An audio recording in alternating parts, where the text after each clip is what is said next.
Before we get into the politics with Andrew Enns, please donate to the show because you're going to see stuff on this station that you will not see anywhere else. It is provocative, it's honest, you may not always agree with it, but it does stir things up so that people are thinking about the future of our country. Andrew Enns is the Vice President of Leger, one of the best polling companies in Canada, if not the best, most accurate, has a track record of that. And I want to put the question to you. People are saying, like Trudeau, saying, oh, the whole world, the Western world is going right wing. And he says, we got to stay the course. Well, Britain didn't go right wing.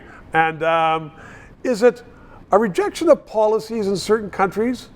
Or is it just time for a change? And we don't kick the buggers out because they've been there too long and they're padding their own nests.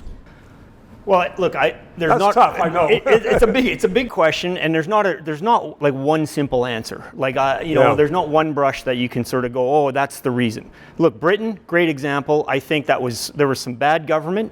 Yeah. A series of bad decisions by a series of prime ministers. Yeah. And so there was an appetite for change. And quite frankly, though, I think it is interesting, the Labour Party practically reinvented themselves as a center-right party. Right? I mean, they pushed out, they kicked out people, they deliberately chased Corbyn out. Yeah.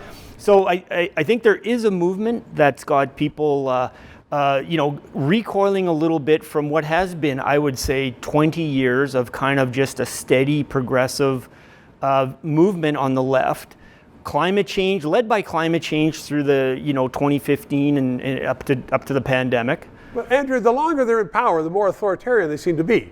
And the progressives, the left, more and more are saying, do it our way, or hit the high road. Well, it's not just do it, but it's if you put your hand up to say something different, you're a right-wing extremist. Yes. Right? And that to me that's trouble, because I think that when you talk about the Western democracy, our ability to debate, just rationally debate, seems to be getting harder and harder. Like, it's less tolerant. I mean, people are saying we need to be more tolerant, and yet they are intolerant of opposing ideas.